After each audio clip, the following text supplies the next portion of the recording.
नमस्कार दोस्तों, स्वागत है आपका अपने YouTube चैनल स्टडी वाटिका पे। दोस्तों आज हम जो है पेपर सेट BL को सॉल्व करने जा रहे हैं। इसमें हम फिजिक्स और केमिस्ट्री दोनों को सॉल्व करेंगे और कुछ ऐसे ही पेपर जिसको इस साल पेपर देना है वो ऐसे सेट को जो है कम से कम 4-5 सेट को जो है सॉल्व कर ले, जिससे आपको 100% जो है पेपर में हेल्प मिलेगा। और एक भी क्वेश्चन छोड़िएगा नहीं, जितने क्वेश्चन मिल रहे हैं सबको देखिएगा, क्योंकि जो है इसमें जब आप जो आ रहा है उसको स्किप मत कीजिए, उसको थोड़ा सा स्पीड बढ़ा के देख लीजिए, क्योंकि जो एक बार और दिमाग में वो रिवाइव हो जाएगा तो वो जल्दी जो है हटता नहीं तो ऐसे धीरे धीरे भूलने लगता है। इसलिए हम कहेंगे कि जो है उसको भी देखिए जो आ रहा है, तो थोड़ा सा स्पीड बढ़ा के देख लीजिएगा। चलिए अब जो है इसको इतनी बेहतरीन ढंग से हम लोग पढ़ेंगे, थोड़ा सा देखिएगा, आपको खुद ही समझ में आ जाएगा कितनी बेहतरीन ढंग से जो है आपको इसमें समझाया गया है। ठीक है, तो इसमें पहला वाला क्वेश्चन जो है उसको देख लेते हैं। खंड का वाला जो फिजिक्स का खंड है उसको हम लोग देखते हैं। इसमें अवतल दर्पण के फोकस पर रखी वस्तु का प्रतिबिंब बनता है।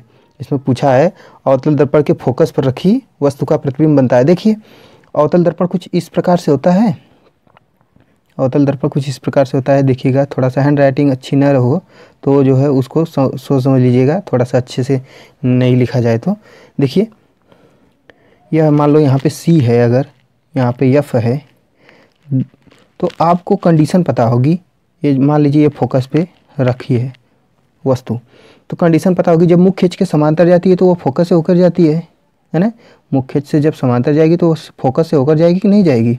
फोकस से होकर जाएगी। जो मुख खींच से समांतर होकर जाएगी तो मान लीजिए फोकस हो गई। और जो है जो समांतर आती है वो मुख खींच के समांतर आती है वो फोकस से होकर जाती है। जो फोकस से होकर जाती है वो मुख खींच के समांतर हो जाती है। टकराने के बाद ये पूरा जो है सभी पे लागू होता है। ठीक है, इसी प्रकार जो वक्रता केंद्र से होकर जाएगी वो सीधी निकल जाएगी। तो एक किरण यहाँ से हम ऐसे निकाल देते हैं और यहाँ से लड़के आएगी, सीधे वक्रता केंद्र से होकर निकल जाएगी। देखिए ये जब किरण निकल रही है इधर तो इसका चौड़ाई देखिए बढ़ता चला जा रहा है, तो ये कभी मिलेगी आगे जाके? कहीं नहीं मिलेगी।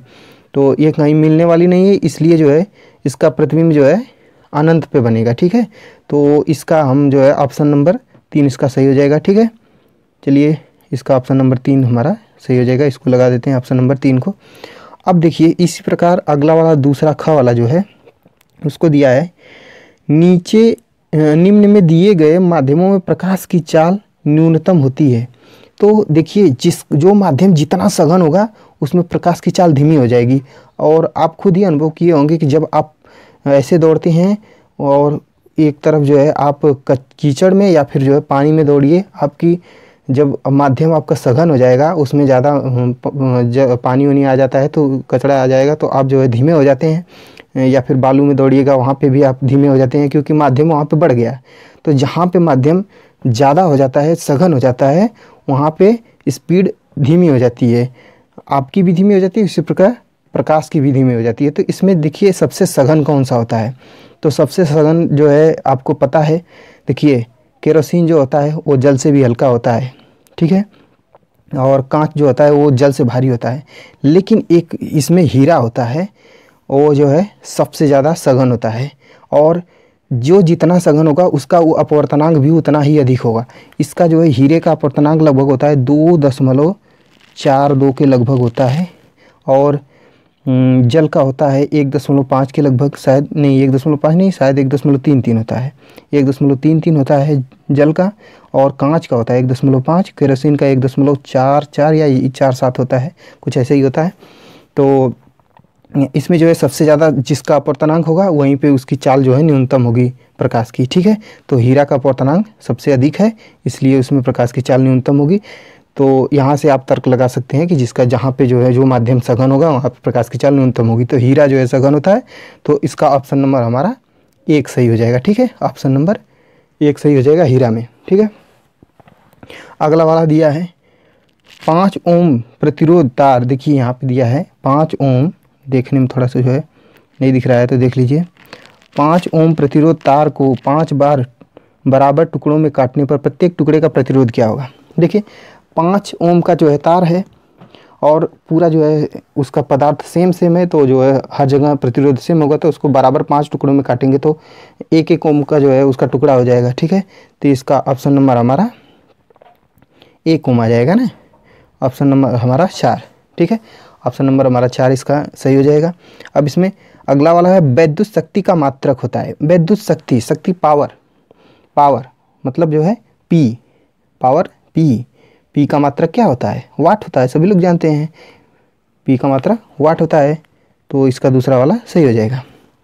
अब देखिए आगे दिया है वाहनों में उत्तल दर्पण का उपयोग क्यों किया जाता है। देखिए ये बहुत जो है हमेशा लगभग हर साल ये पूछता है क्वेश्चन, वाहनों में उत्तल दर्पण का उपयोग क्यों किया जाता है। कितना बेहतरीन क्वेश्चन है, आप जो थोड़ा सा इसको ध्यान दीजिए। उत्तल दर्पण जो होता है, उत्तल दर्पण कुछ इस प्रकार से होता है, टकराने वाला जो है उसका सरफेस आगे होता है, ठीक है। अब देखिए यहाँ पे चाहे जहाँ से आप अनंत से भी लाएंगे प्रकाश को, चाहे जहाँ से लाएंगे प्रकाश को, तो वह जो है टकराने के बाद हमेशा जो है वस्तु से छोटा ही प्रतिबिंब बनाता है और सीधा बनाता है। आभासी तो बनता है लेकिन सीधा बनता है। तो चाहे जहाँ पीछे जो दिख रही है बहुत दूर रहेगी वस्तु, तब भी जो है उत्तल दर्पण में आपको जो है सीधा प्रतिबिंब उसका दिखाई दे देगा और वस्तु उससे छोटा ही दिखाई देता है लेकिन सीधा सीधा दिखाई देगा। चाहे जितना छोटा आप जो है कांच लगा दीजिएगा, उत्तल दर्पण लगा दीजिएगा, उसमें चाहे जितनी बड़ी वस्तु रहेगी, चाहे ट्रक हो चाहे कुछ भी हो, आपको उसमें दिख जाएगा। इसलिए जो है यहाँ जो है इसका उपयोग किया जाता है, उत्तल दर्पण का उपयोग किया जाता है। और आपको पता होगा यहाँ से यह निकल जाएगा ऐसे, ठीक है। ये जो समांतर आएगा तो यहाँ फोकस पे आगे बनेगा आभासी प्रतिबिंब। तो आभासी प्रतिबिंब यहाँ पे बनता है ना, तो ये भी छोटा होता है। अगर आप इधर कहीं पे रख देंगे तब भी जो है, मान लीजिए इसका वक्रता केंद्र यहाँ पे है, ठीक है। अब जो है फोकस यहाँ पे है, तो यहाँ से जो है जो समांतर जाएगा वह फोकस से होकर, आभास करेंगे कि फोकस से होकर जाएगा, और जो इससे जाएगा क्या नाम है वक्रता केंद्र से होकर जाएगा और सीधे निकल जाएगा। तो इसका छोटा सा प्रतिबिंब यहाँ पे बना कि नहीं बना? तो सीधा तो बना लेकिन छोटा सा बनेगा, आभासी बनेगा। दर्पण के जब पीछे बनेगा तो आभासी ही बनेगा ना। तो इसका जो है यही उपयोग इसीलिए होता है क्योंकि जो है प्रतिबिंब आपका सीधा और आभासी बन जाता है, चाहे जितनी बड़ी जो है वस्तु वो पीछे। इसलिए जो है उत्तल दर्पण का उपयोग किया जाता है। आशा करता हूँ कि आपको समझ में आ गया होगा। तो इसलिए हम लोग आगे का देखते हैं, ठीक है। थोड़ा सा जो है आगे वाला देखते हैं क्वेश्चन क्या है। आगे वाला क्वेश्चन है, इसमें ख वाला क्वेश्चन है कि एक अवतल लेंस दे दिया है कि फोकस दूरी 30 सेंटीमीटर है। वस्तु को लेंस से कितनी दूरी पर रखें जिससे वस्तु का प्रतिबिंब लेंस से 20 सेंटीमीटर की दूरी पर बने। अब देखिए आपको यहाँ पे जो है कुछ कंडीशन पता होनी चाहिए। लेंस हो या दर्पण हो, उसकी कंडीशन अगर आपको पता नहीं होगी तो आप जो है हमेशा सवाल को गलत कर देंगे। तो इसमें कंडीशन क्या होती है, पहले आपको लेंस पता होना चाहिए। अवतल लेंस का नाम लिया तो अवतल लेंस कुछ इस प्रकार का होता है, ठीक है। अब देखो ये मुख्य अक्ष निकाल दिए, ठीक है।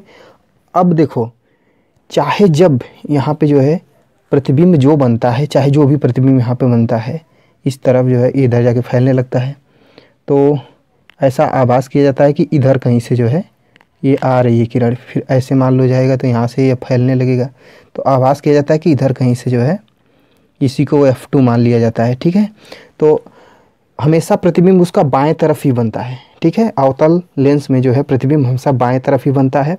तो इसलिए जो है इसका जो है प्रतिबिंब जो होता है वो भी निगेटिव होता है, वस्तु भी बाएं तरफ रखी जाती है। अरे प्रतिबिंब देखिए यहाँ पे फोकस की बात कर रहे हैं, लेंस में फोकस भी जो होता है मुख्य फोकस जो हमेशा लिया जाता है उसको F2 के लिया जाता है। उत्तल लेंस होगा तब भी F2 लिया जाएगा, अवतल लेंस होगा तब भी F2 लिया जाएगा।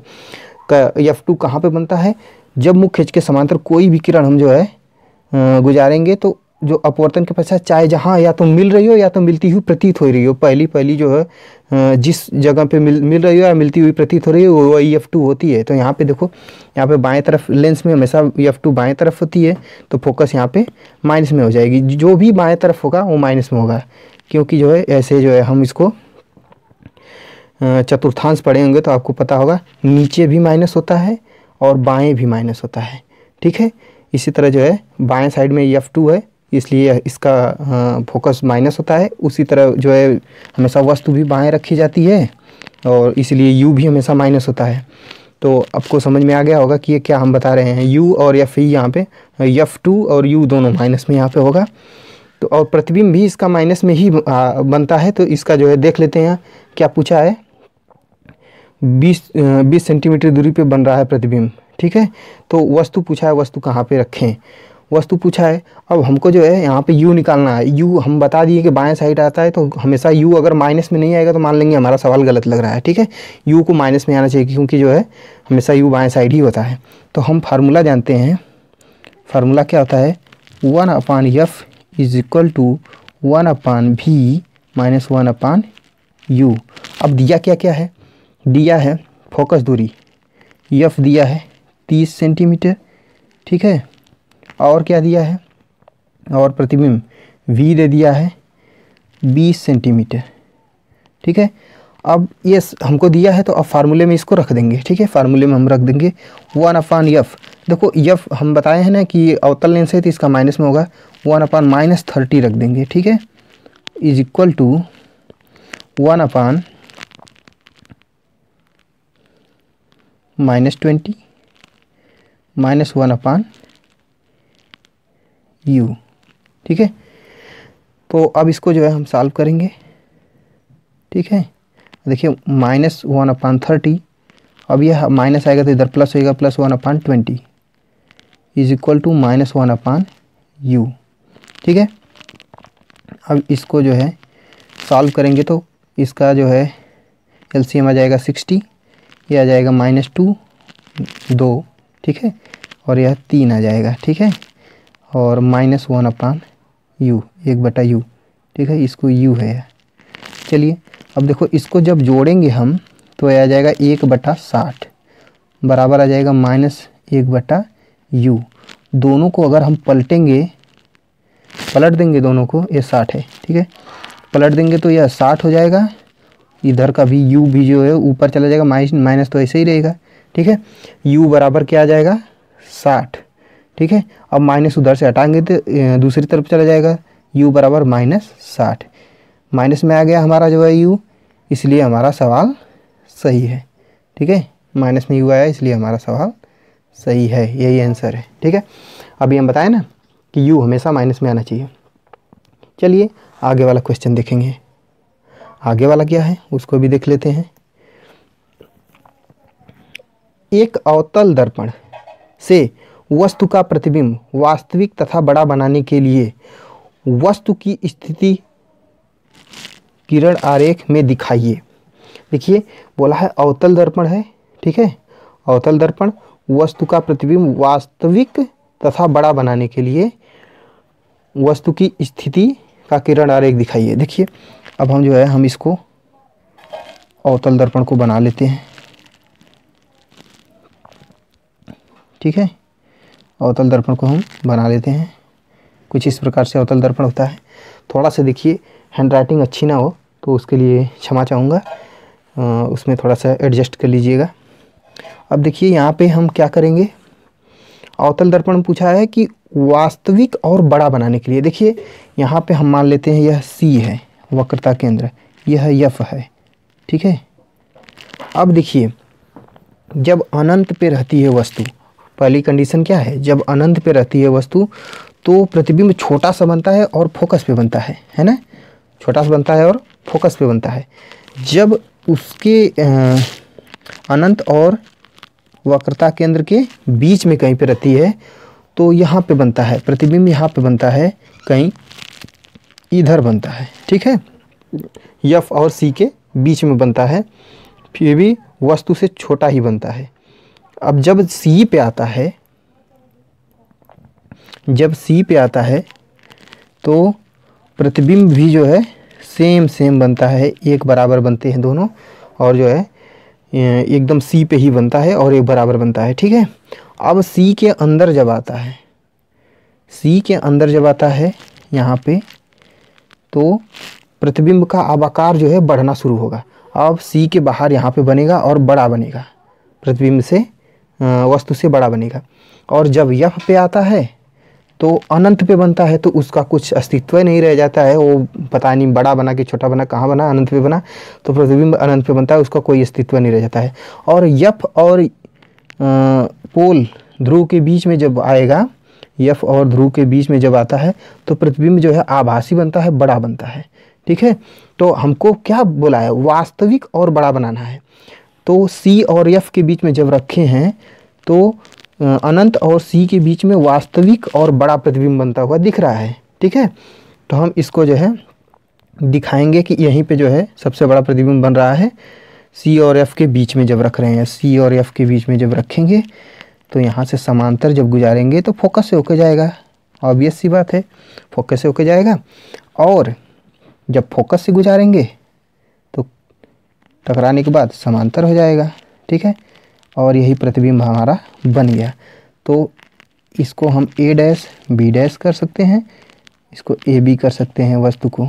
ठीक है, और इसको जो है एक्स वाई कर सकते हैं और प्रतिबिंब को यम एन कर सकते हैं। ऐसे दिखा देंगे किरण आरेख में दिखाने के लिए 4 नंबर में पूछा है, तो एक किरण आरेख बना के आपको जो है लिख भी देना है कि जो है यहाँ से एक किरण आरेख गुजारे हैं और इसके समांतर गई है, सब जो है आपको लिखना है। हम वो सब बताएंगे, लिखेंगे तो बहुत ज़्यादा बड़ी वीडियो हो जाएगी। हमको ज़्यादा बड़ी वीडियो बनाना नहीं है, हमको जो है आपको समझाना है।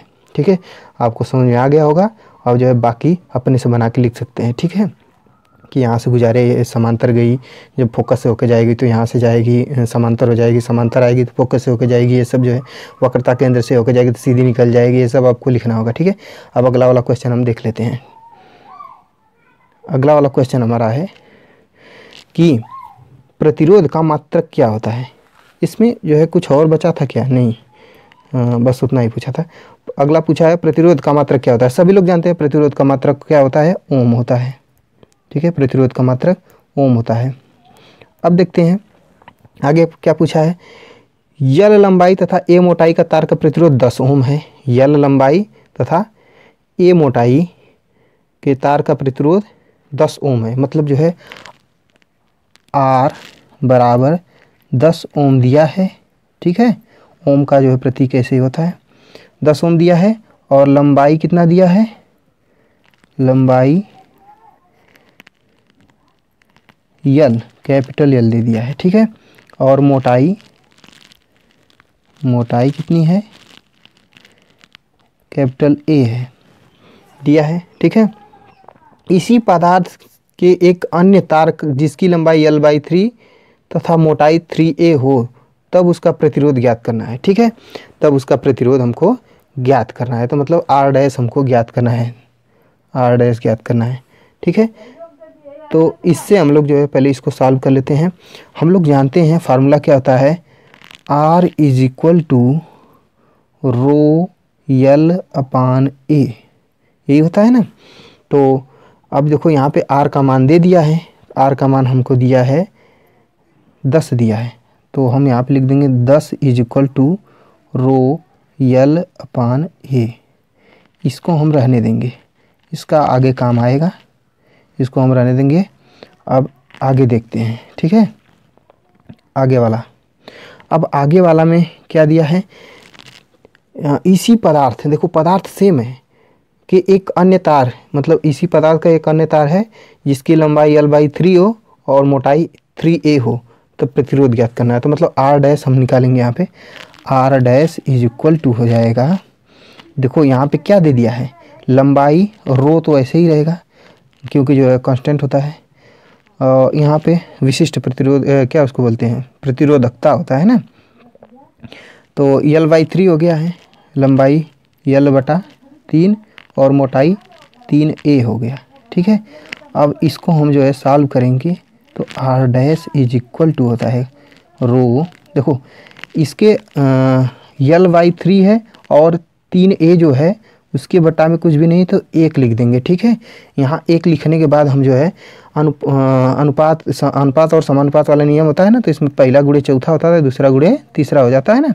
तो इसको हम कर लेंगे, तो पहला गुणे चौथा, दूसरा गुणे तीसरा कर लेंगे तो पहला गुणे चौथा हो जाएगा, तो 1 का L में गुणा होगा तो L होगा, और इसका 3 का 3 में गुणा होगा और a में गुणा होगा तो 9a हो जाएगा, है ना। तो ये हो जाएगा L/3 का इसमें गुणा हो जाएगा 9a हो जाएगा, है ना। अनुपात समानुपात वाला नियम आपको समझ में आ गया होगा। तो अब इसको जो R डैश = देखो 9 को हम बाहर निकालेंगे क्योंकि जो है हमको जो है मिलाना है पिछले वाले से, तो 9 को हम बाहर निकालेंगे तो 1/9 कॉमन हो जाएगा, ये हो जाएगा रो यल अपान ए। अब देखो रो यल अपान ए का मान हमको आया है इधर, देखो रो यल अपान ए का मान 10 है, ठीक है। तो इसी तरह R dash is equal to 1/9 रो यल अपान ए का मान 10 है, तो यह आ जाएगा R dash is equal to 10/9 ohm. यही आंसर हमारा हो जाएगा, ठीक है। यही ने पूछा है, तो यही हमारा आंसर आ जाएगा। अब आगे वाला देख लेते हैं, थोड़ा सा आगे वाला क्या है, ठीक है। प्रतिरोध हमको मिल गया आर डैश। अब आगे वाला सवाल देखते हैं। आगे वाला सवाल क्या है, श्रेणी क्रम में 3 प्रतिरोधों को जोड़ा जाता है, ठीक है। श्रेणी क्रम में 3 प्रतिरोधों को जोड़ा जाता है, संयोजन के समतुल्य प्रतिरोध का सूत्र ज्ञात कीजिए। तो संयोजन के समतुल्य मतलब तुल्य प्रतिरोध का सूत्र हमको, देखो यहाँ पे जो है हमको सूत्र का निगमन करना है। 4 नंबर में पूछा है, हमको निगमन करना है। तो हम पहले जो है 3 प्रतिरोध बनाएंगे, 3 प्रतिरोध बना लेंगे, ठीक है। ये जो है 3 प्रतिरोध, एक यहाँ से ऐसे ऐसे ऐसे ऐसे बना लेते हैं, फिर सीधा, थोड़ा सा दिख नहीं रहा है सही, एक ऐसे, फिर ऐसे ऐसे ऐसे, फिर ऐसे, 1 2 हो गया, यह 3 हो गया, ठीक है। अब इसको जो है एक बैटरी से जोड़ देते हैं, इसको एक बैटरी से जोड़ देते हैं, मान लेते हैं इसका विभवांतर भी है, ठीक है। अब देखो श्रेणी क्रम में जो होता है आई सेम होता है, तो आई यहाँ पे रहेगा, यहाँ पे भी आई ही रहेगा। अब देखो विभवांतर R1 R2 R3 या इसका प्रतिरोध और विभवांतर भी V1 और V2 V3 अलग अलग होगा, है ना, क्योंकि जो है श्रेणी क्रम में है। तो श्रेणी क्रम में ये हो गया। अब हम लोग जानते हैं क्या लिखेंगे, ओम के नियम से, ओम के नियम से, ओम के नियम से हम जो है इसको सॉल्व करेंगे। ओम का नियम हम लोग जानते हैं, V is equal to I R होता है ना, आई और आर होता है, ठीक है। तो अब यहाँ पे हम लोग जानते हैं V1 V2 और V3 है, इसीलिए क्या हो जाएगा यहाँ पे V1 इज इक्वल टू, इसलिए V1 इज इक्वल टू आई तो सेम रहता है श्रेणी क्रम में, और R जो है अलग अलग है, तो R1 समीकरण 1 हो जाएगा। इसी तरह V2 is equal to IR2, V3 is equal to IR3, यह समीकरण 2, यह समीकरण 3, ठीक है। अब देखो, अब यहाँ पे जो है हम जान गए कि यहाँ पे इसको जो है 3 समीकरण बना लिए। अब तीनों समीकरण को हम जो है जोड़ लेंगे, है ना। समीकरण 1 2 3 को जोड़ने पर जब हम तीनों समीकरण को जोड़ेंगे तो क्या हो जाएगा, V1 plus V2 plus V3 is equal to IR1 plus IR2 plus IR3, ठीक है। अब जो है हम क्या मान लेंगे कि अगर जो है पूरे प्रतिरोध के संयोजन में विभवांतर जो है V है, ठीक है। अब यहाँ पे हम लोग लिख लेंगे, माना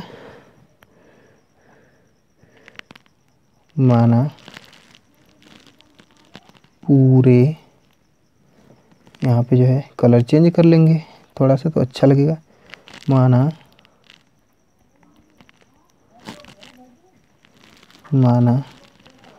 पूरे प्रतिरोध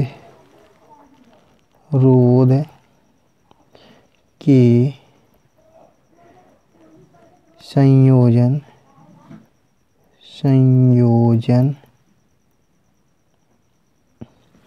में विभवांतर क्या हो जाएगा, भी है, तब जब पूरे संयोजन का विभवांतर भी हो जाएगा तब क्या हो जाएगा, V is equal to V1 plus V2 plus V3। ठीक है, इसी प्रकार V1 plus V2 plus V3 हो जाएगा। तो अब जो है पेज थोड़ा सा ऐड करना पड़ेगा, पेज ऐड कर लेते हैं यहाँ से।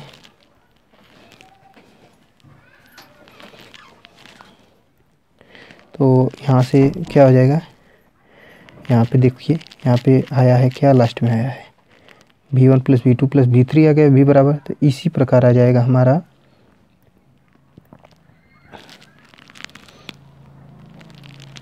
V बराबर, क्योंकि V1 plus V2 plus V3 हो गया है, IR1 plus IR2 plus IR3।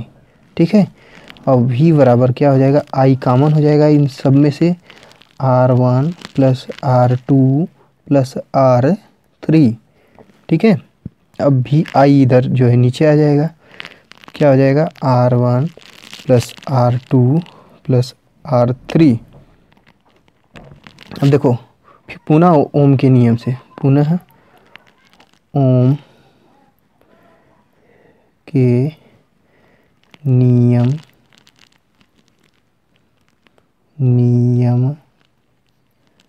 से R इज इक्वल टू क्या होता है, V अपान I होता है। ठीक है, तो V अपान I की जगह पे R लिख देंगे, R बराबर R1 plus R2 plus R3। ठीक है, यही हमको दिखाना था, हमने दिखा दिया। ठीक है, क्या दिखाना था कि जो है तुल्य प्रतिरोध का सूत्र। ठीक है, यही हमारा आंसर हो गया। तुल्य प्रतिरोध का सूत्र यही होता है, श्रेणी क्रम वाला, R बराबर R1 plus R2 plus R3। और जो है 50 प्रतिरोध रहेगा तब भी इसी तरह जुड़ेगा। ठीक है, अब आगे वाला सवाल देख लेते हैं। आगे वाला सवाल क्या है, चुंबकीय क्षेत्र में किसी धारावाही चालक पर बल किन कारकों पर निर्भर करता है, चालक पर कार्य करने वाले बल की दिशा का नियम भी स्पष्ट कीजिए। देखो, चालक पर कार्य करने वाले बल के नियम दिशा का नियम भी स्पष्ट कीजिए। तो अब देखो इसमें बोल दिया है सीधे सीधे कि जो है किन कारकों पर निर्भर करता है बल जो होता है। तो हम लोग जो है इसको सॉल्व करेंगे, किन किन कारकों पर निर्भर करता है। तो सबसे पहले जो है एक क्षेत्र बनाते हैं, चुंबकीय क्षेत्र। मान लीजिए यह चुंबकीय क्षेत्र है, इसकी दिशा यह है। ठीक है, कुछ इस प्रकार से हम चुंबकीय क्षेत्र बना लेते हैं। अब इसमें जो है एक धारावाही चालक हम गुजारते हैं, मान लीजिए यही है धारावाही चालक। ठीक है,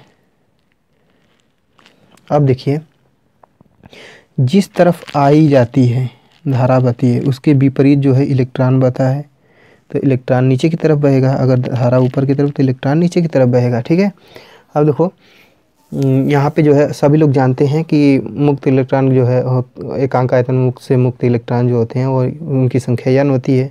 ठीक है, तो अब जो है यहाँ से निकालेंगे, जो है यहाँ पे जो तार की लंबाई क्या है, तार की लंबाई यहाँ पे L मान लेंगे। तो यहाँ पे मानेंगे माना तार की लंबाई L है। सबसे पहले इसको लिख लेते हैं थोड़ा सा जो है, अब देखो इसको पहले लिख लेते हैं हम लोग कि एक इलेक्ट्रॉन पे लगने वाला बल जो होता है, हम लोग एक फार्मूला जानते हैं, फार्मूला होता है, पहले इसको लिख लेते हैं, एक इलेक्ट्रॉन पर लगने वाला बल। देखो एक इलेक्ट्रॉन पर लगने वाला बल जो होता है, हम लोग जानते हैं इलेक्ट्रॉन यहाँ पे ई, इलेक्ट्रॉन को ई निगेटिव से भी दिखाते हैं। तो हम लोग जानते हैं एफ बराबर क्या होता है, बी वी क्यू या क्यू वी वी भी कुछ लोग याद कर लेते हैं, क्यू वी वी भी याद कर सकते हैं, बी वी क्यू भी याद कर सकते हैं। ठीक है, तो हम बी वी क्यू लिख दे दिए, देखो यहाँ पे बी वी क्यू हो गया। ठीक है, बी वी क्यू क्या होता है, साइन थीटा होता है ना, ठीक है। अब देखो यहाँ पे थीटा बराबर सीधे सीधे 90 डिग्री दिख रहा है, तो थीटा बराबर यहाँ पे 90 डिग्री हो जाएगा, तो यहाँ पे जो है साइन का मान जो है 1 हो जाएगा, ठीक है। अब देखो यहाँ पे जब जो है यहाँ पे, अब देखो यहाँ पे क्या है, बी वी क्यू, जो भी है वो भी है, बी बी है। अब देखो ये जो है क्यू है, क्यू क्या है, क्यू आवेश है।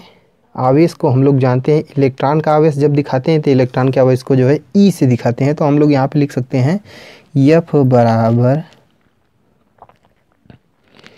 क्यू बी वी की जगह पे ई वी बी, इसको लिख सकते हैं कि नहीं लिख सकते हैं, लिख सकते हैं ना। इलेक्ट्रॉन भी, ये भी आवेश है, ई जो है इलेक्ट्रॉन के आवेश को जो है दिखाता है, एक इलेक्ट्रॉन के लिए ई भी बी हो जाएगा, ठीक है। ये समीकरण 1 हो जाएगा, एक इलेक्ट्रॉन के लिए ई भी बी हो जाएगा, ठीक है। ये समीकरण 1 हमारा हो गया, एक इलेक्ट्रॉन के लिए जब निकालना था तब।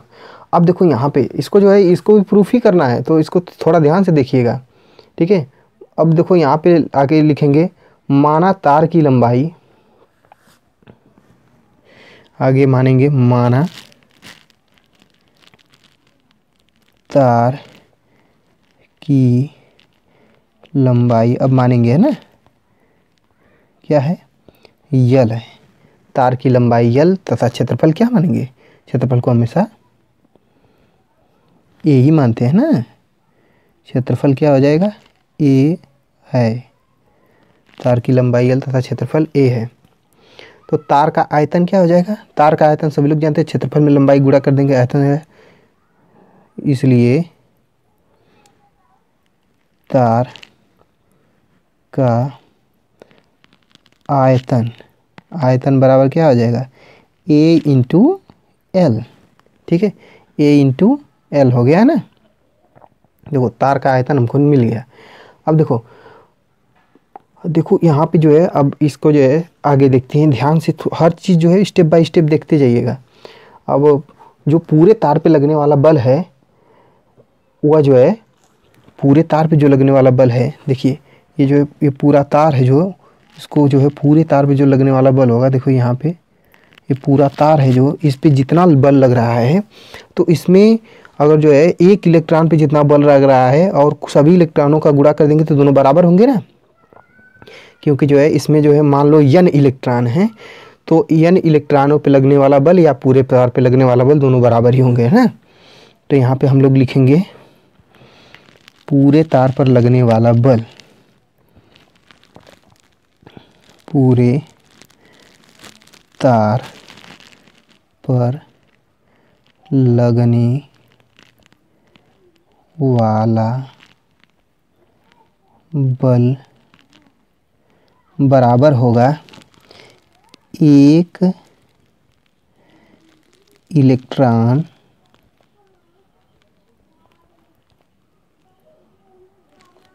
पर लगने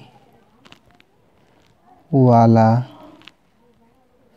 बल गुणे कुल इलेक्ट्रॉनों की संख्या, है ना, कुल इलेक्ट्रॉनों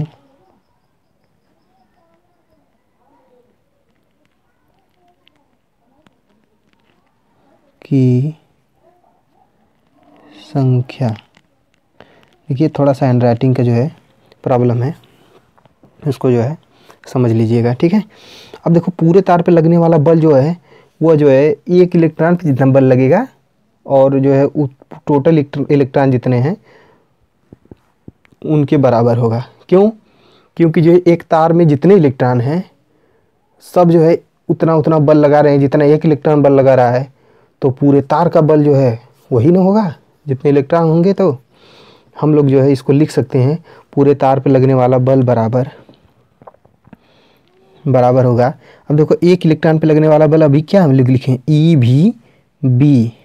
अब जो है हम लोग जानते हैं क्या होता है ई भी बी, और जो है अभी हम लोग निकाले हैं इलेक्ट्रॉनों का कितने इलेक्ट्रॉन होते हैं, कुल इलेक्ट्रॉन यन है।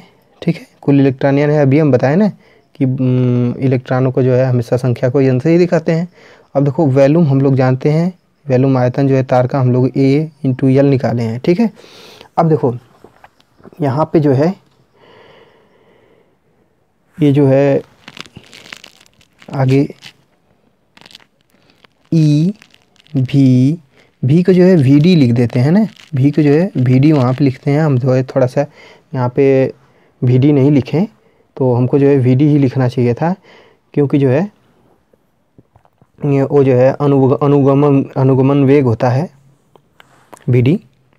थोड़ा सा जो है अनुगमन वेग होता है, थोड़ा सा उच्चारण कभी कभार सबका गलत हो जाता है तो हंसिएगा मत।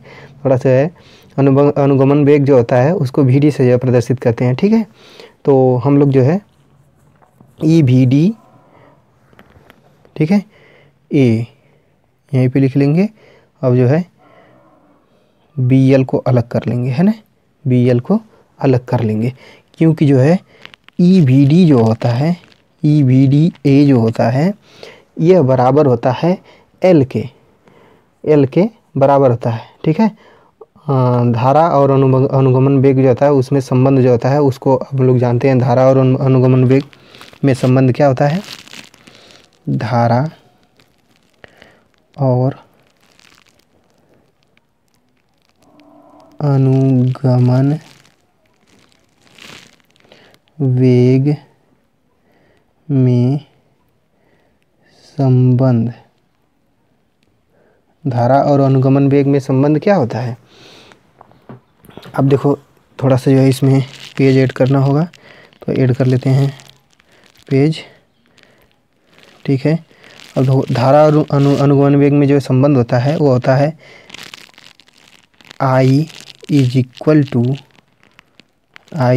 टू होता है, थोड़ा सा इसको हटा लेते हैं, I इज इक्वल टू होता है NEAVD।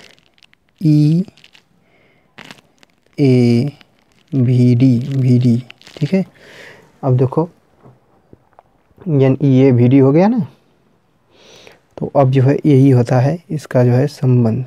अब हम लोग जानते हैं कि जो है लगने वाला कुल बल जो होता है, कुल बल इसको F भी कह सकते हैं। कुल बल बराबर क्या आया था? NEAVD। ठीक है, D थोड़ा सा छोटा रहेगा और BL भी है ना। तो अब इतने को तो हम लोग जानते हैं I के बराबर है, तो इसको F लिख सकते हैं, कुल बल को F बराबर I B और L। ठीक है, F बराबर IBL होता है ना।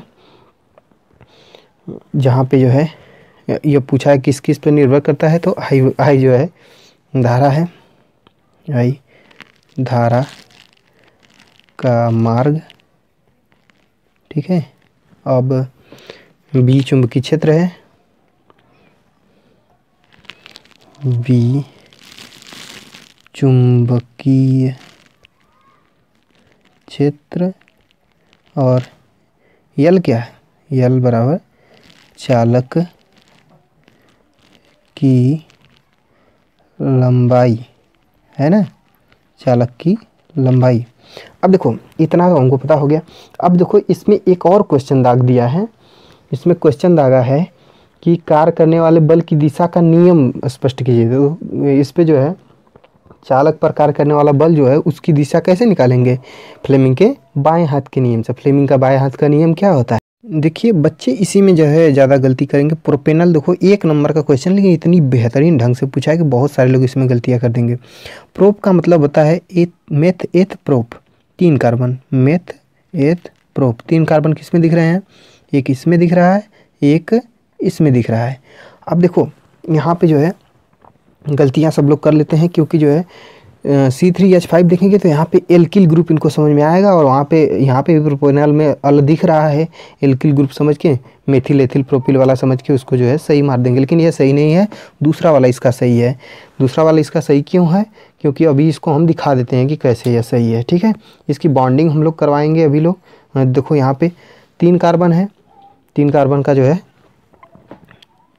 1 2 3 कार्बन कर लिए। अब देखो सिंगल सिंगल बॉन्डिंग मान लो इनमें करवा देते हैं। 6 कार्बन है, 1 2 3 4 5 6, ठीक है। अब जो है इस कार्बन का चारों पूरा हो गया, देखो पहले वाले का, दूसरे वाले का भी चारों हो गया, तीसरे वाले का 2 पूरा हुआ है, 2 बचा है तो 2 का O से करवा देंगे, ठीक है। अब देखो यहाँ पे इसमें करवाते हैं तो क्या होता है, 1 2 3 कार्बन सिंगल सिंगल बॉन्ड हो गया, 1 2 3 4 5। अब इसका तो 3 बच गया, केवल 2 ही वो से करवा सकते हैं, ये कभी बचा रह गया, तो इसका मतलब यह वाला गलत है। हमारा जो है कौन सा सही है, हमारा दूसरा वाला सही है इसका, ठीक है, दूसरा वाला सही हो जाएगा।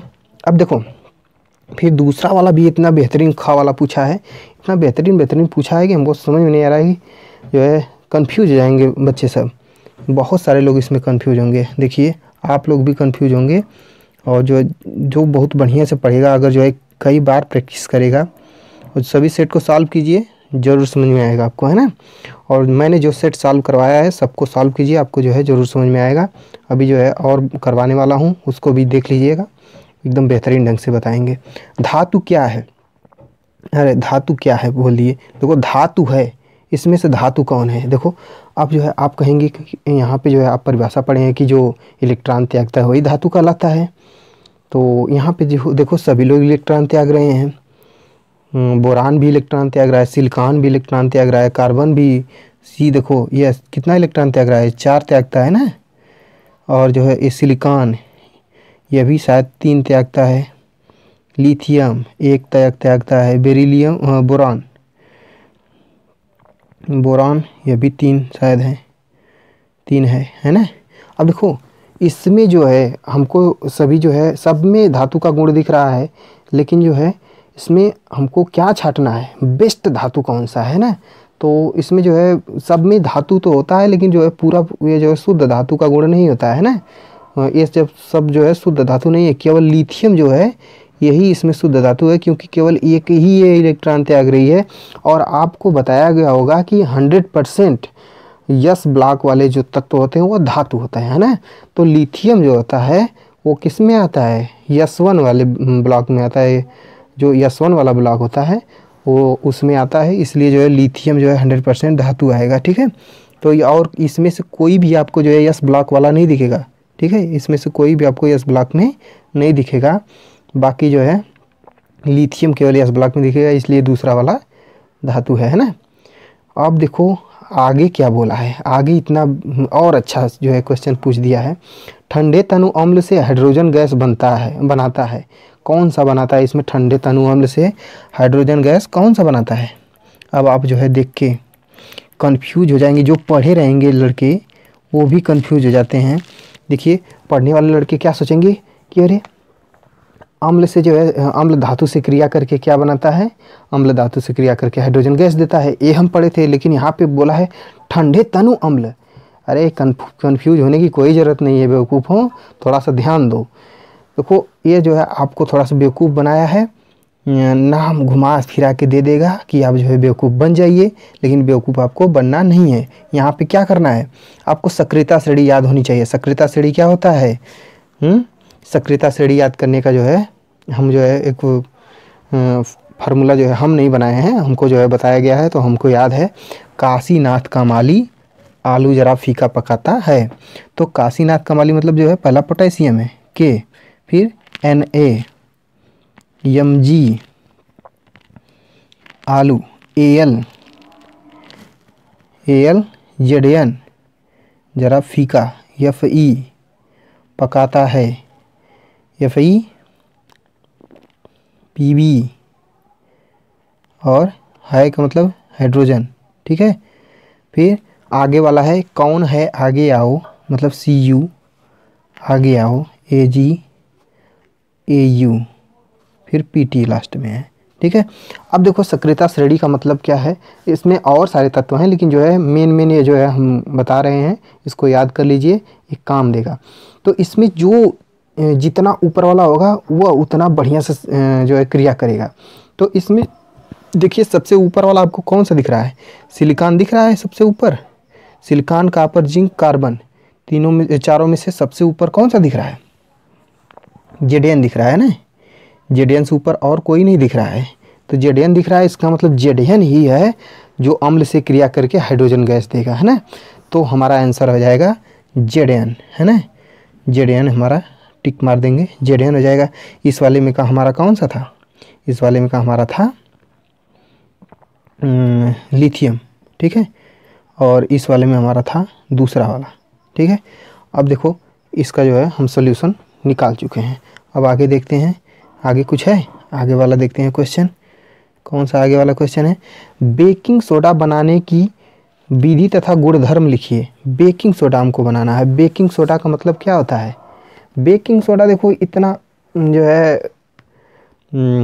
हार्ड नहीं होता है बनाना, इसको जो है बनाने की विधि बहुत आसान है। बेकिंग सोडा का मतलब क्या होता है, खाने वाला सोडा जी। धावन सोडा या जो है धावन सोडा जो होता है उसको जो है धोने का सोडा जो होता है उसको क्या बोलते हैं, Na2CO3, और बेकिंग सोडा जो होता है उसको NaHCO3। तो इसमें मतलब सीधे सीधे इनमें जो है संबंध दिख रहा है। अगर आपके पास जो है Na2CO3 है, सोडियम कार्बोनेट है, तो उससे जो है आप क्या कर सकते हैं, सोडियम कार्बोनेट से आप बना सकते हैं बेकिंग सोडा, है ना। तो बनाने की विधि पर हम जो है बता दे रहे हैं आपको। जो है आप पूरा 100% यहाँ पे जो है कॉपी करने के लिए नहीं, हम आपको जो है समझाने के लिए यहाँ पे जो है वीडियो बना रहे हैं, ठीक है। कि जो है 100% आपको जो है क्लियरिटी अपने से जो है खुद से लेनी है। देखिए यहाँ पे हम बता दे रहे हैं, इतना जो है जितना हम बता रहे हैं उतना अगर लिखेंगे तो 100% आपका नंबर नहीं आएगा। हम जानते हैं कि हम जो है छोटा बना के बता रहे हैं। वीडियो जो है कम समय में हमको ख़त्म करनी है। अगर जो है ज़्यादा बड़ा हो जाएगा वीडियो तो कोई देखेगा ही नहीं, तो हम जो है कम समय में वीडियो बना के दे रहे हैं। और जो है इसलिए जो है आप खुद से भी थोड़ा सा प्रैक्टिस कीजिए, और थियरी के जो है ज़्यादा से ज़्यादा अपने से भी पढ़िए। बेकिंग सोडा का मतलब होता है NaHCO3। तो हमको जो है सबसे पहले क्या धोने का सोडा Na2CO3 लेना होगा, अरे सोडियम कार्बोनेट, है ना। सोडियम कार्बोनेट ले लेंगे। अब इसको जल में मिलाएंगे H2O, ठीक है, और इसमें जो है कार्बन डाइऑक्साइड मिला देंगे। हमारा बन गया, बन के तैयार हो गया क्या, NaHCO3, ठीक है, NaHCO3।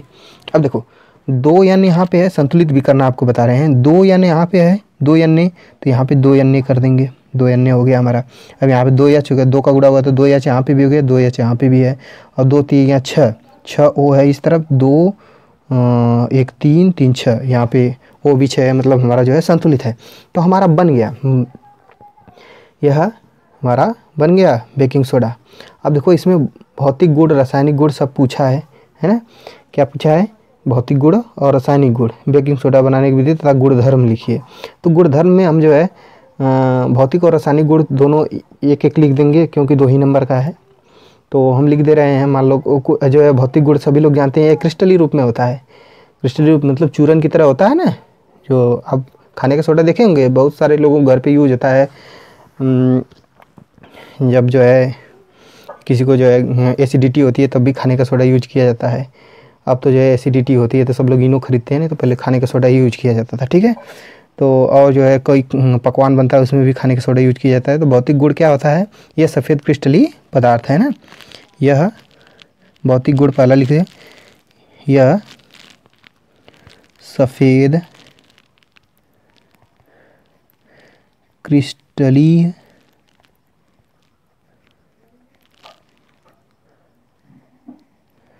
पदार्थ है, ठीक है। दूसरा भी लिखना चाहें तो लिख सकते हैं। यह सफ़ेद क्रिस्टली पदार्थ है, ये जो है क्या होता है, इसका विलयन क्षारीय होता है। इसका विलयन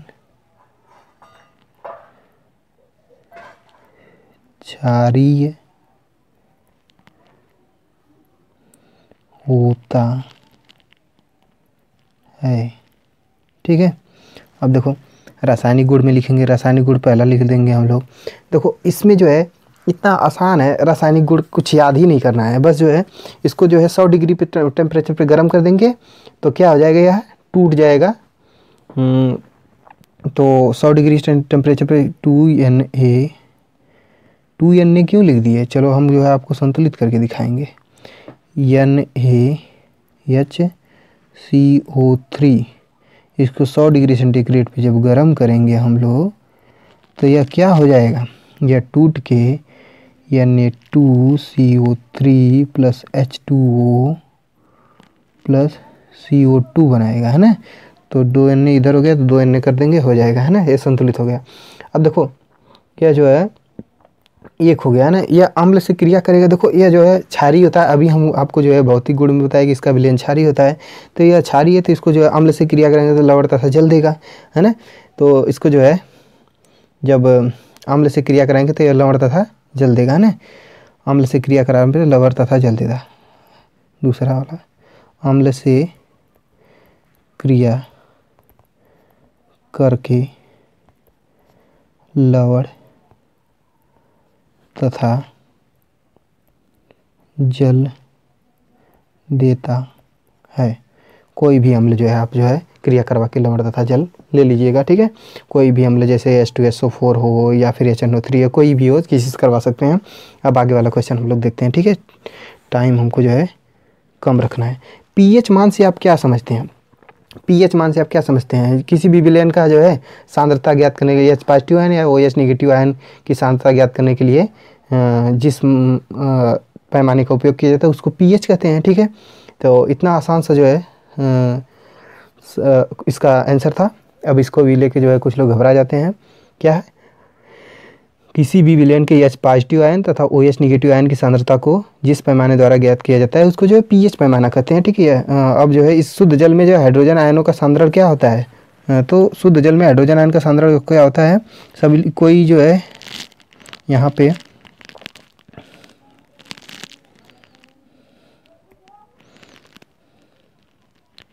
ये क्या आ गया, चलो ठीक है छोड़ो, हमको ऊपर वाला सॉल्व करना है ना। तो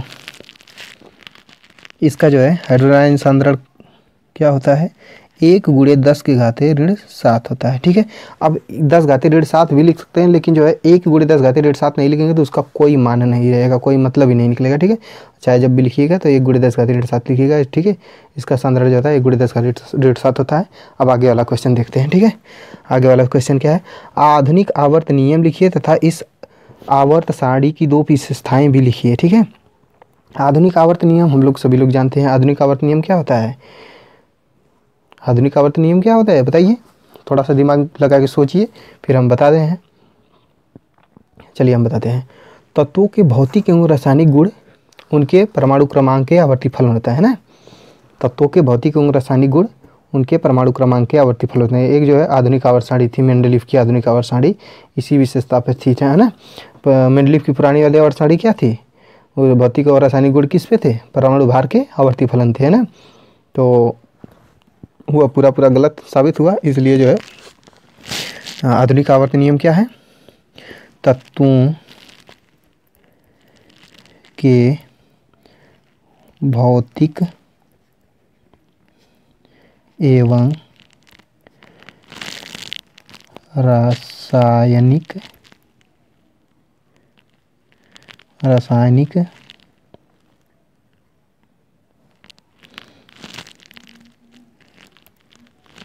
चलिए इसको हटा ही देते हैं, इधर नहीं लिखा जा रहा। रासायनिक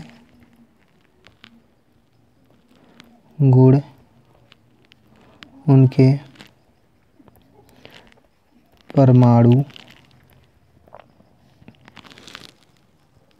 क्रमांक के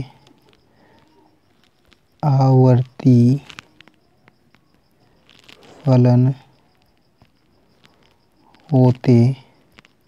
हैं, ठीक है। परमाणु क्रमांक के आवर्ती फलन होते हैं, ठीक है। ये जो है इसका जो है आधुनिक आवर्त नियम हो गया। अब क्या पूछा है, 2 विशेषताएं भी लिखनी है। तो 2 विशेषताएं जो है आवर्त और वर्ग में दोनों विशेषताएं हम लोग लिख सकते हैं कि जो है क्या होता है, आवर्त की विशेषता पहले लिख लेते हैं। आवर्त की विशेषता आपको बता देते हैं, बहुत सारी विशेषताएं होती हैं। आवर्त की विशेषता क्या आती है, पहला आवर्त जो है जिसको अति लघु आवर्त कहते हैं, पहला आवर्त जो होता है अति लघु आवर्त होता है, अति लघु आवर्त होता है, आवर्त होता है, ठीक है, जिसमें केवल 2 तत्व होते हैं ना। और अगला वाला होता है लघु आवर्त, आवर्त जिसमें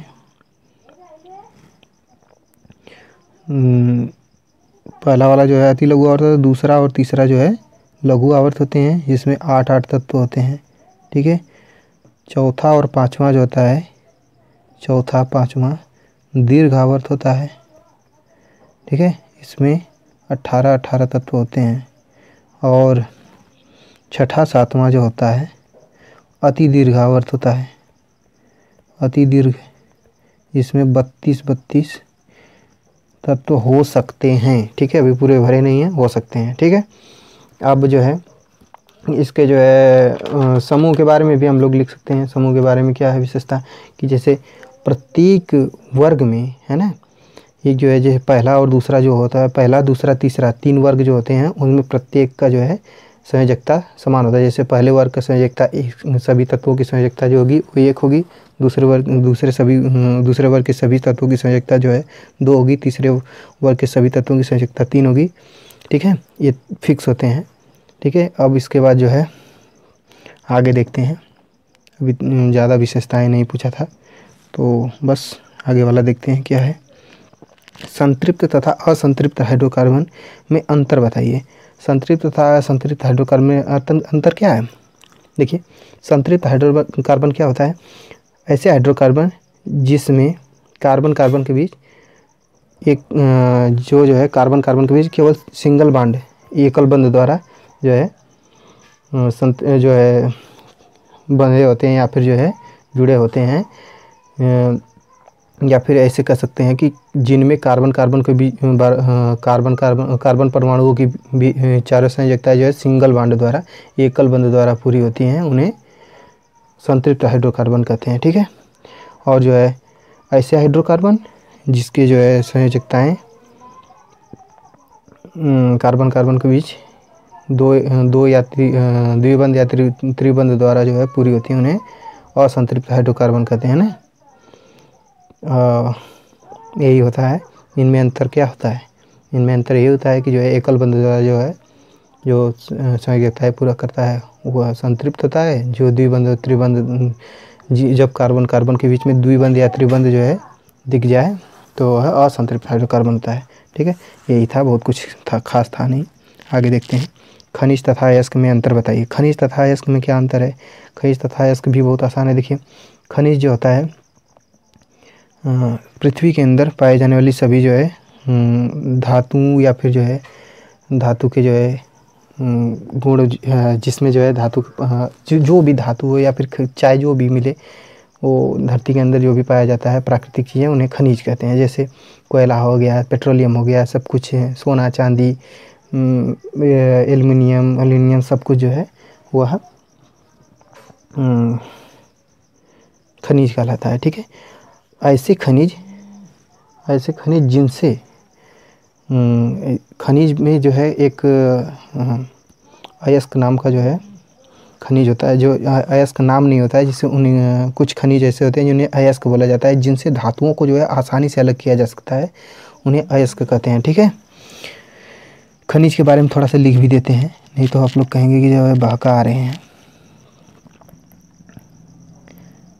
खनिज क्या होता है? खनिज होता है पृथ्वी के अंदर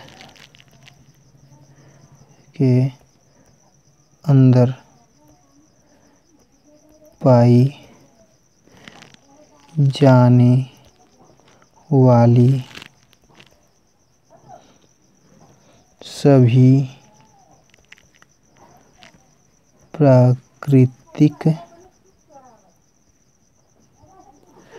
वस्तुएं खनिज होती हैं। प्राकृतिक चीज़ें लिख देते हैं, वस्तुएं या चीज़ें जो भी है खनिज होती हैं।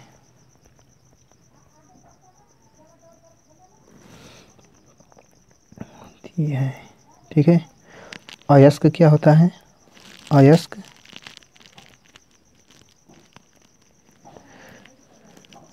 अयस्क जो होता है, इसमें होता है ऐसे खनिज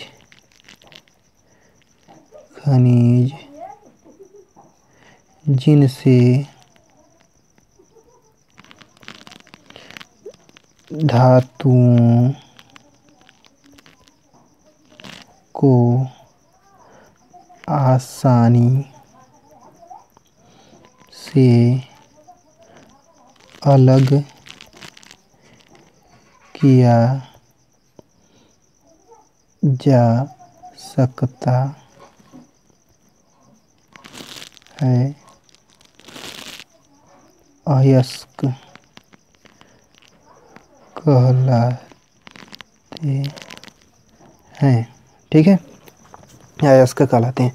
देखिए, प्रत्येक अयस्क जो है खनिज होता है, लेकिन प्रत्येक खनिज अयस्क नहीं होता है, क्योंकि खनिज कई प्रकार के होते हैं, जिसमें से जो है धातुओं को आसानी से अलग नहीं किया जा सकता है, ठीक है।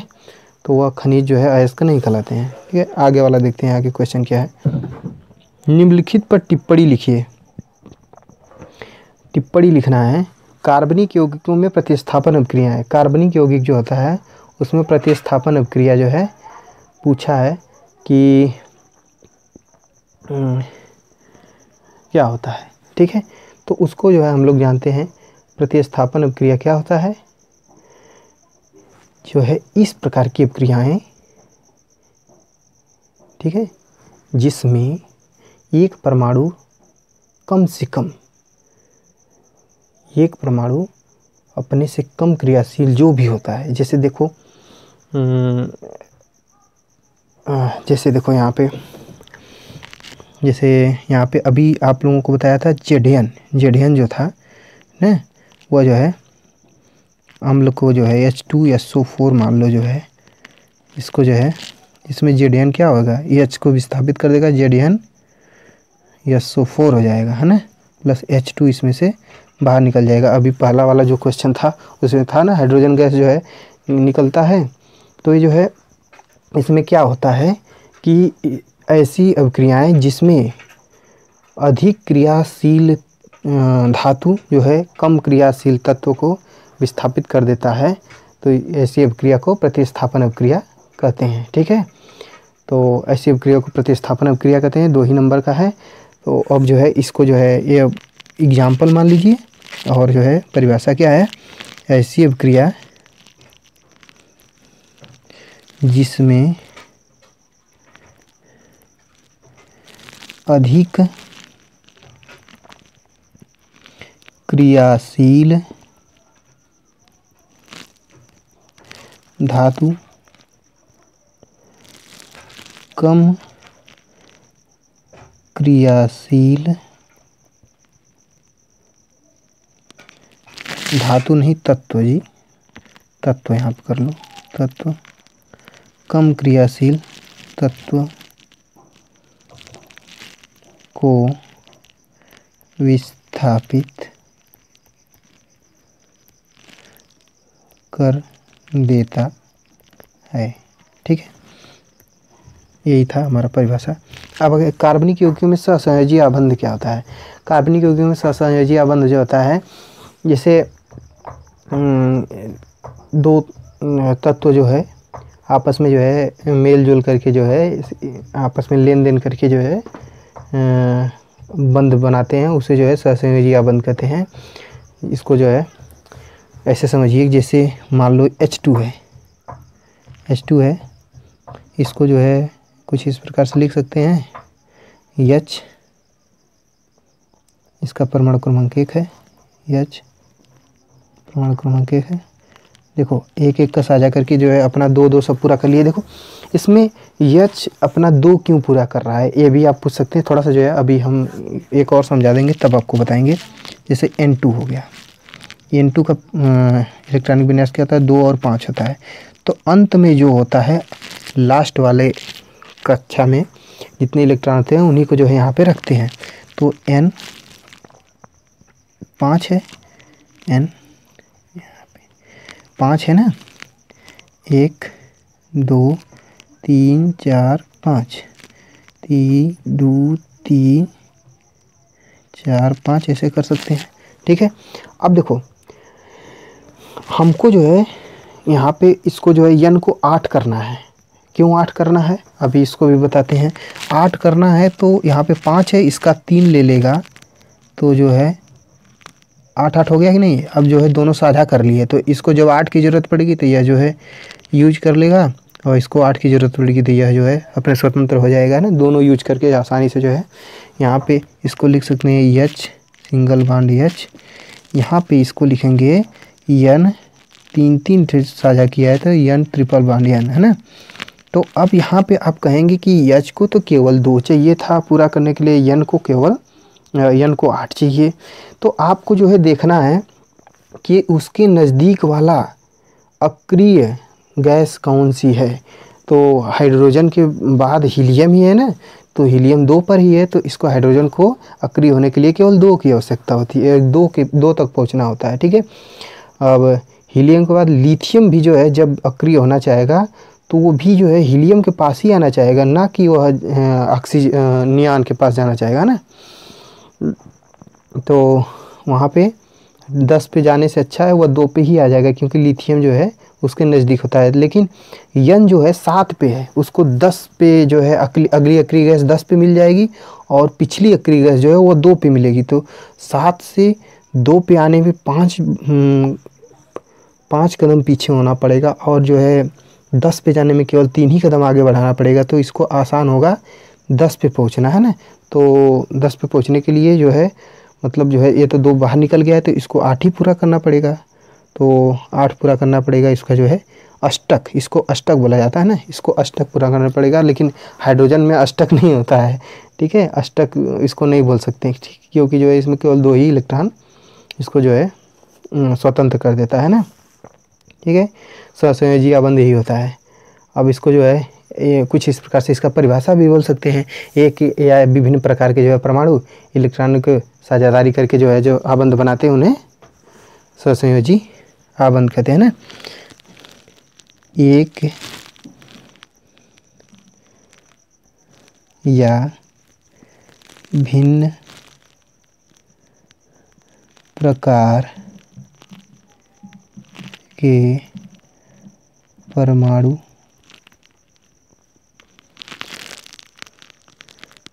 आपस में साझा करके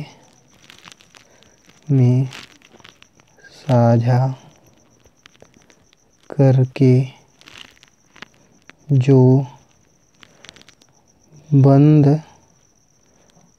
बनाते हैं उन्हें क्या कहते हैं, सहसंयोजी आबंध कहते हैं। ठीक है, इतना लिखेंगे बहुत समय बीत जाएगा। ठीक है, आगे वाला देखते हैं, आगे वाला क्या है। एथेनोइक अम्ल बनाने की एक विधि तथा 3 रासायनिक गुणधर्मों का रासायनिक समीकरण लिखिए। देखिए यहाँ पे विधि जो है उसका 1 नंबर दिया है, और 3 रासायनिक गुणधर्म लिखेंगे तो उसका 2 नंबर देगा। ठीक है, तो इसका विधि क्या होता है, एथेनोइक अम्ल होता क्या है। एथेनोइक अम्ल आप लोग जो है थोड़ा सा जो है उसको भी नाम सुन के हो सकता है घबरा जाएं, कुछ लोग घबरा जाएंगे, जो जानते हैं तो वो तो जो है खुश हो जाएंगे। ठीक है, एथेनोइक अम्ल होता है CH3, थोड़ा सा CH3COOH, इसी को एथेनोइक अम्ल बोलते हैं ना। मेथ एथेनोइक अम्ल है ना, 2 कार्बन से एथ ही होगा ना, एथेनोइक अम्ल ये होता है। ठीक है, इसको एसिटिक अम्ल भी बोलते हैं ना। तो एथेनोइक अम्ल का जो है बनाने की विधि जो होती है इसको आसानी से हम लोग बना सकते हैं। अब जो है इसका परिभाषा लिखने में बहुत समय बीत जाएगा, तो हम जो है सीधे जो है इसको बना ही देते हैं। ठीक है, तो आसान विधि हम आपको बताते हैं। सोडियम एसीटेट या पोटेशियम एसीटेट कुछ भी ले लेंगे जो है उसको अम्ल से क्रिया करवा देंगे। ठीक है, सोडियम एसीटेट या पोटेशियम एसीटेट। देखो सोडियम एसीटेट हम ले लेते हैं CH3COO, सोडियम एसीटेट के लिए COONA। अगर जो है यहीं पे के लगा देते हैं तो पोटेशियम एसीटेट हो जाता है। इसको जो है H2SO4 से क्रिया जब करवाएंगे तो क्या निकलेगा, Na2SO4, Na2SO4, देखो Na2SO4, ठीक है। अब देखो H जो है सीधे उड़ के चला जाएगा, यहाँ से H हटा तो कहाँ जाएगा, प्लस CH3COOH हमारा बन गया, ठीक है, CH3COOH। अब देखो यहाँ पे यहाँ पे H2 था, तो यहाँ पे 2 करने के लिए यहाँ पे 2 का गुणा कर देंगे, ठीक है। अब देखो आगे देखते हैं, आगे क्या है, इसका रासायनिक गुण लिखना है ना, 3 रासायनिक गुण लिखना है। तो पहला रासायनिक गुण जो होगा, इसका पहला रासायनिक गुण जो होगा, यह जो है धातुओं से क्रिया करके क्या करेगा, देखो ये जो है क्या, यह है अम्ल, है ना। जब धातु से क्रिया करवाएंगे अम्ल में तो क्या देता है, हाइड्रोजन गैस देता है कि नहीं देता, अभी अभी पढ़ेगी नहीं पढ़े हैं। तो जो है क्रियाशील धातुओं से क्रिया करके, पहला लिख लेते हैं, क्रियाशील धातुओं से क्रिया करके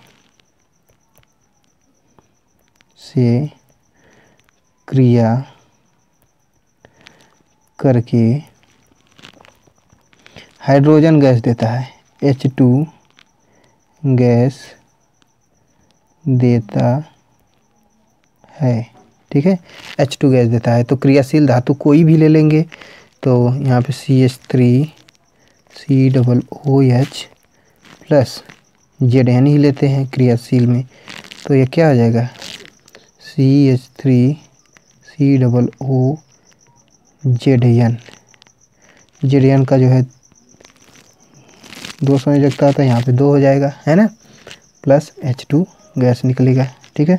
सब 2 है, तो यहाँ पे इसको भी 2 करना पड़ेगा, ठीक है। अब दूसरा वाला देखते हैं, दूसरा वाला जो है रासायनिक गुण, एक रासायनिक गुण तो हम लोग लिख लिए, दूसरा वाला रासायनिक गुण क्या होता है, ये क्षार। देखो अम्ल है तो क्षार से भी क्रिया करवा लेंगे, ठीक है। रासायनिक गुण का मतलब रासायनिक क्रिया बस करवाना है आपको ना। तो ये जो है अम्ल है तो क्षार से क्रिया करेंगे, क्षारों से, यहाँ पे ये क्षारों गलत लिख रहे हैं, ये छतरी वाला अच्छा होता है ना, क्षारों से क्रिया करके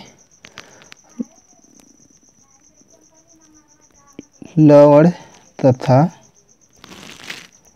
जल बनाता है, ठीक है, लवण तथा जल बनाता है। अब देखो यहाँ पे क्षार से भी क्रिया करवा देंगे, CH3COOH प्लस NaOH से क्रिया करवा देते हैं, ठीक है। सबसे आसान NaOH है, या MgOH से करवा सकते हैं, या KOH से करवा सकते हैं, इतना आसान जो है क्रिया करवाना है। तो अब जो है यह क्रिया करके क्या बन जाएगा बताइए। अब देखो यहाँ पे अभी आप जानते हैं कि किससे बना है, यह सोडियम एसीटेट से बना है, तो सोडियम एसीटेट बनाएगा देगा ना, CH3COONA सोडियम एसीटेट बना लिया, प्लस क्या बनेगा, H2O जल बना देगा ना, लवण तथा जल, या लवण बन गया और लवण तथा जल हो गया ना। अब देखो अगला वाला जो है, तीसरा वाला पॉइंट, कार्बोनेट से क्रिया, है ना, कार्बोनेट से क्रिया करके, यह कार्बोनेट या बाइकार्बोनेट से क्रिया करके, कार्बोनेट से क्रिया करके CO2 देता है ना, CO2 देता है। अब देखो यहाँ पे जो है CH3COOH जब जो है कार्बोनेट से क्रिया करवाएंगे, Na2CO3 कार्बोनेट से क्रिया करवाएंगे तो क्या देगा, CH3COONA, है ना, CH3COONA, ठीक है, और क्या देगा, H2O प्लस CO2 देगा, है ना। अब यहाँ पे 2 कर देंगे तो यह जो है संतुलित हो जाएगा, है ना। अब देखो ये हो गया हमारा तीनों जो है रासायनिक गुण भी हो गए। अब जो है आगे देखते हैं, आगे कोई क्वेश्चन है? आगे अब क्वेश्चन नहीं है, ठीक है। आखिरी वाला यही क्वेश्चन था। अगर जो है एक केमिस्ट्री तक ही बस हम करवाएंगे, बायोलॉजी नहीं करवाएंगे, ठीक है। अगर जो है आपको ये वीडियो अच्छी लग रही है तो आप जो है ज़्यादा से ज़्यादा लोगों तक शेयर कर सकते हैं, और जो है वीडियो को लाइक करके चैनल को ज़रूर से ज़रूर सब्सक्राइब करें, क्योंकि जो है चैनल हमारा बहुत छोटा भी है। हम आपके लिए जो है अच्छे से अच्छा कंटेंट लाते रहेंगे, ठीक है। धन्यवाद।